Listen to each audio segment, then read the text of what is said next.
Hello दोस्तों, स्वागत है आपका आज की इस कहानी में। दोस्तों, मेरा नाम अवंतिका है और मेरी उम्र 25 साल है। मेरे घर में मेरे मम्मी पापा और मेरा एक छोटा भाई है। हम लोग रायपुर में रहते हैं। मेरी शादी एक ऐसे परिवार में हुई थी जहाँ मेरे पति और मेरे चाचा जी ससुर के अलावा और कोई नहीं रहता था। मेरी एक ननद थी, लेकिन उनकी शादी 5 साल पहले ही हो गई थी। जब यह रिश्ता हमारे घर आया था तो मेरे मम्मी पापा बहुत ही खुश हुए थे, क्योंकि आजकल कौन नहीं चाहता कि कम सदस्यों वाले परिवार में अपनी बेटी की शादी हो। मैं रायपुर में पढ़ी लिखी लड़की थी और रायपुर में ही शादी करना चाहती थी। मेरी इच्छा थी कि मेरी शादी किसी अमीर परिवार में हो और मैंने सुना था कि यह लड़का भी अच्छी नौकरी करता है। लड़का देखने में बहुत ही स्मार्ट और हैंडसम था और मुझे बताया गया था कि उसकी फैमिली में सिर्फ 2 लोग हैं, लड़का और उसके चाचा। मेरे पति उसके चाचा के साथ रहते थे, क्योंकि बचपन में ही मेरे सास ससुर किसी दुर्घटना में चल बसे थे। मुझे बताया गया था कि चाचा जी की आंखों की रोशनी लगभग 3 साल पहले चली गई थी। वक्त पर इलाज न होने की वजह से वह अंधे हो गए थे। यह रिश्ता हमारे लिए अच्छा था और कोई कारण नहीं था मना करने के लिए। इसलिए मेरी शादी बड़ी सरल तरीके से हो गई। मैं अपने पति के साथ ससुराल आ गई। मुझे रिश्तेदार की औरतों ने मेरा अच्छे से स्वागत किया और मुझे सोफे पर बिठाकर सबने उपहार दिया। मुझे अपने ससुराल की शादी की रस्में और रीति रिवाज बहुत पसंद आई। मैंने अपने चाचा जी का आशीर्वाद लिया और घर के कामकाज करने लगी। चाचा जी बहुत अच्छे इंसान थे, लेकिन जब भी मैं काम करते हुए उनकी ओर देखती तो मुझे लगता कि वह मुझे घूर रहे हैं। फिर मुझे याद आता कि वह तो देख नहीं सकते। हमारे घर में कभी कभी आसपास की औरतें आती और थोड़ी देर बातचीत करके चली जाती थी। चाचा जी का कहना था कि आसपास के लोग बहुत प्यार और मोहब्बत वाले लोग हैं। ऐसे ही 6 महीने बीत चुके थे। मेरे पति सुबह से शाम तक ऑफिस चले जाते थे, इसलिए अब घर में मैं और चाचा जी अकेले रह जाते थे। चाचा जी दिन भर कमरे से बाहर नहीं आते थे। मेरे पति ने मुझे शादी के पहली रात ही समझा दिया था कि मुझे उनके चाचा का ख्याल रखना पड़ेगा। पहले हमारे घर में एक नौकरानी थी, लेकिन जब से वह नौकरी छोड़कर चली गई, तब से घर के काम की परेशानी बढ़ गई थी। पड़ोस की एक मौसी आकर खाना बना देती थी, लेकिन यह हमेशा के लिए नहीं चल सकता था। सुबह उठकर सबसे पहले मैं चाचा जी के लिए नाश्ता बनाती थी। अब मैंने धीरे धीरे घर का सारा काम संभाल लिया था, क्योंकि घर में मेरे अलावा और कोई महिला नहीं थी। मुझे घर का सारा काम करते देखकर मेरे पति और चाचा जी बहुत खुश थे। चाचा जी ने कहा कि हमें घर के लिए एक तुम्हारे जैसी ही लड़की की तलाश थी। नाश्ता की टेबल पर नाश्ता परोसने के बाद मैं सबसे पहले चाचा जी को अपने हाथों से खिलाती थी। जब मेरे पति घर पर होते थे, तब तो वह खुद चाचा जी का ख्याल रखते थे और अपने हाथों से खिलाते थे। खैर, लेकिन मुझे ऐसा लग रहा था कि चाचा जी बैठे बैठे मुझे ही घूरते हैं। जब मेरे पति घर पर होते थे, तब मैं बिना दुपट्टा डाले घर का काम करती थी। मुझे लगता था कि चाचा जी को कुछ दिखाई नहीं देता है। इसलिए मैं किसी भी हालत में काम करती थी और चाचा जी के सामने भी आ जाती थी। चाचा जी बहुत अच्छे इंसान थे और उनकी आदतें भी बहुत अच्छी थी। कभी कभी मुझे लगता था कि इतने अच्छे इंसान की आंखों की रोशनी कैसे जा सकती है। चाचा जी के चेहरे पर हमेशा मुस्कान रहती थी। मेरे पति ने मुझे कहा था कि चाचा जी बहुत ही ईमानदार इंसान है। रिश्तेदार में कोई भी उन्हें बुरा भला नहीं कहता। वह हमेशा लोगों की मदद करते आए हैं। मैंने अपने पति से पूछा कि आपने अपने चाचा जी का इलाज क्यों नहीं करवाया। मेरे पति ने कहा, उन दिनों कंपनी ने मुझे दुबई कुछ दिनों के लिए भेजा था, इसलिए कुछ हफ्तों के लिए मैं वहाँ रुका था। चाचा जी नहीं चाहते थे कि वह मुझे अपनी परेशानी बताकर परेशान करे। उन्होंने मुझे कुछ भी नहीं बताया और धीरे धीरे उनकी आंखों की रोशनी चली गई। मैं जब घर वापस आया तब मुझे यह बात पता चली, लेकिन वह मुझे वक्त पर बता देते तो कुछ इलाज हो सकता था। लेकिन उन्होंने तो इलाज नहीं करवाने की जिद पकड़ रखी थी। मेरे पति ने कहा कि चाचा जी को डॉक्टर के पास ले जाने की कोशिश की तो वह हर बार मना कर देते थे। चाचा जी कहते थे कि मेरी उम्र हो गई है और मैंने अपनी जिंदगी में भी बहुत कुछ देख लिया है। मेरी फिक्र मत करो, अब तुम्हारी जिंदगी जीने का समय है। तुम शादी कर लो और अपनी जिंदगी जियो। चाचा जी ने कहा था कि मैं देख नहीं सकता, लेकिन मैं महसूस तो कर सकता हूँ और सुन भी सकता हूँ। मैं बस चाहता हूँ कि तुम शादी कर लो और खुश रहो। मेरे पति ने मुझसे वादा लिया था कि चाचा जी की सारी जिम्मेदारी अब मेरी है। मैं भी चाचा जी का बहुत अच्छे से ख्याल रखती थी।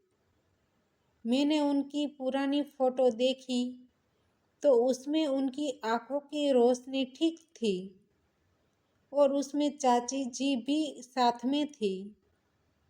एक दिन चाचा जी ने मुझसे कहा, देखो बहू, मेरा भाग्य कैसा है।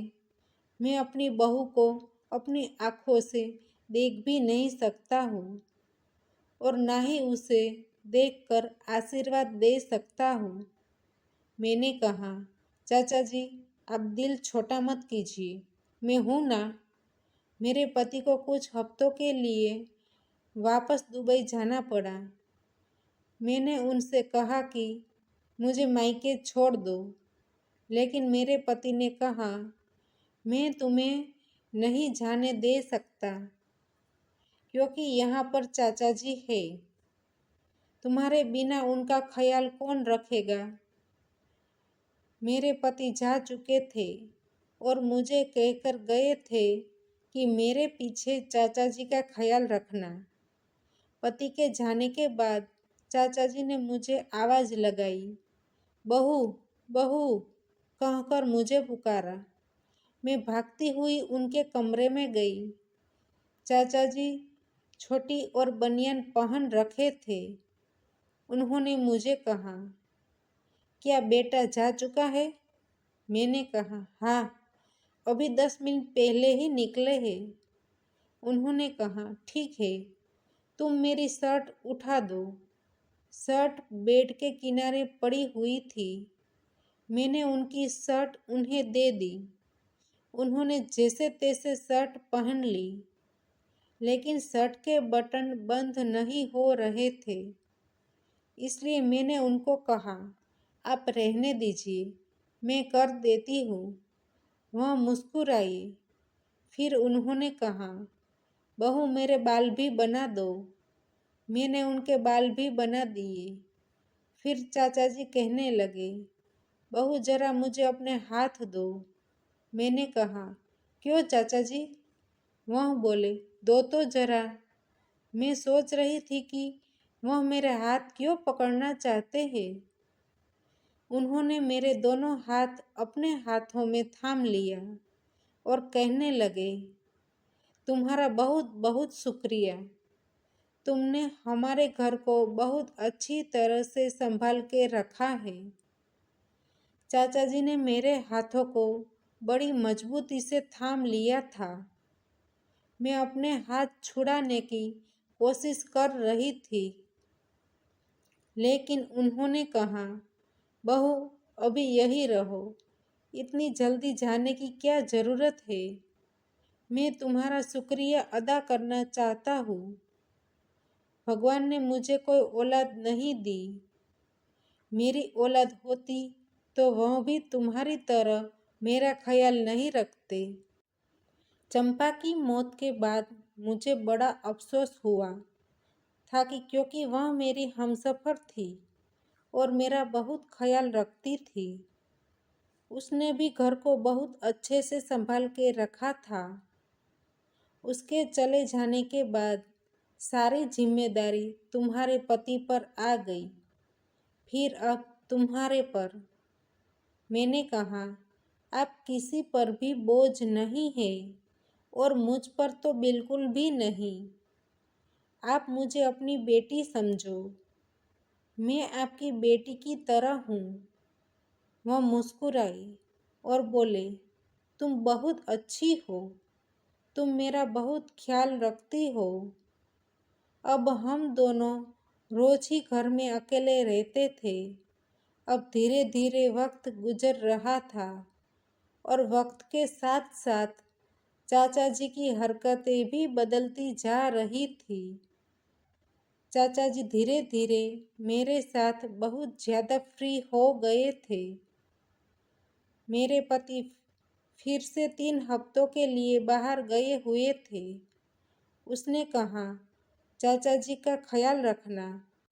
अब चाचा जी कभी शर्ट पहना दो, तो कभी बाल बना दो, तो कभी बिस्तर लगा दो और ऊपर से घर का काम भी कर कर के मैं बहुत थक जाती थी। मैंने शादी से पहले सोचा था कि घर में केवल 2 लोग ही हैं, इसलिए काम बहुत ज़्यादा नहीं होगा।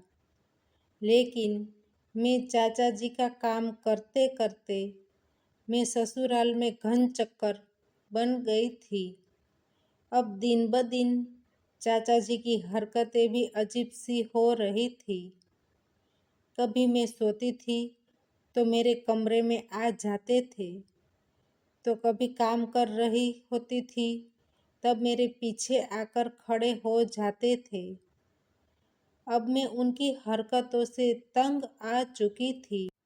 मुझे समझ में नहीं आ रहा था कि मैं अपने पति को चाचा जी की हरकतों के बारे में कैसे बताऊं, क्योंकि वह देख नहीं सकते थे।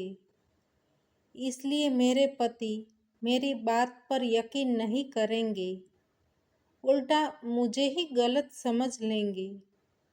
एक रात मैं अपने कमरे में बिना दुपट्टा डाले सो रही थी। दरवाज़ा खुला हुआ था। अचानक मेरी आँख खुली तो मैंने देखा कि चाचा जी मेरे पैरों में गुदगुदी कर रहे हैं। यह देखकर मेरे पैरों तले जमीन खिसक गई। मैंने तुरंत खड़ी हो गई और पूछा, चाचा जी आपको कुछ चाहिए? उन्होंने मेरा हाथ पकड़ लिया और कहा, मैं कोई अंधा नहीं हूँ, सब कुछ देख सकता हूँ। मैं यह सुनकर हैरान रह गई और डर भी गई। मैंने कहा, आप क्या कह रहे हैं? चाचा जी ने जल्दी से। मैं खुद को बचाने की कोशिश कर रही थी, लेकिन वह मेरी कोई भी बात नहीं सुन रहे थे। मैंने चिल्लाने की कोशिश की, लेकिन उसने मेरा मुंह बंद कर दिया।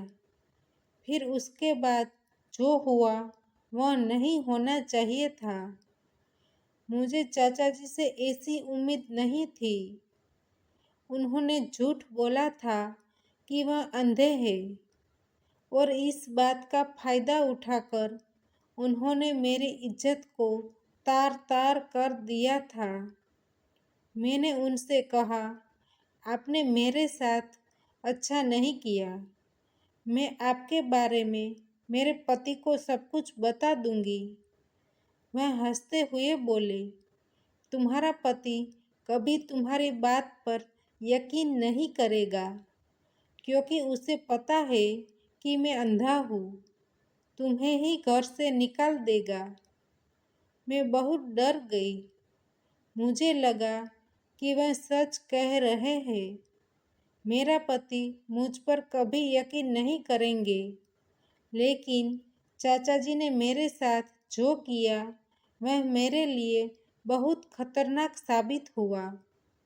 मैं बिल्कुल लाचार हो गई और मैं जोर जोर से रोने लगी। चाचा जी ने कहा, मेरी नज़र तुम पर पहले दिन से ही थी क्योंकि तुम बहुत ही खूबसूरत हो। मैंने कहा, आपने मेरे साथ ऐसा क्यों किया? उन्होंने कहा, मैंने मेहनत मजदूरी करके तुम्हारे पति को पाला पोसा और पढ़ाया और फिर उसको नौकरी मिल जाने के बाद उसने मुझ पर ध्यान देना बंद कर दिया। फिर मैंने प्लान बनाकर उसका ध्यान मेरी तरफ खींचने के लिए अंधा बनना पड़ा। मैंने बेटे से झूठ बोला और उसने मेरी बात पर यकीन कर लिया। जब वह शादी करके तुमको घर लाया तब से मेरी नज़र तुम पर थी। मैं लाचार होकर यह सब सुन रही थी, लेकिन शायद मेरी किस्मत अच्छी थी। मेरे पति दरवाजे पर खड़े होकर सारी बातें सुन रहे थे। दरअसल हमारी शादी की सालगिरह 5 जनवरी को थी। मेरे पति मुझे सरप्राइज देना चाहते थे। वह 4 तारीख रात को ही आए थे। उन्होंने दरवाज़ा खुला देखा और अंदर आकर सारी बातें सुन ली। मेरे पति ने खुद के चाचा को बहुत मारा और पुलिस के हवाले कर दिया और उनसे सारे रिश्ते नाते तोड़ दिए। मेरे पति ने चाचा जी की ओर से मुझसे माफ़ी मांगी। दोस्तों, हमारी कहानी यहीं पे समाप्त होती है। तो दोस्तों, आपको हमारी कहानी पसंद आई है तो वीडियो को लाइक करें और शेयर करें और चैनल पर नए हैं तो चैनल को सब्सक्राइब करें और हाँ, नोटिफिकेशन बेल को ज़रूर दबाइए ताकि आने वाली अगली अपडेट आपको सबसे पहले मिल सके। धन्यवाद।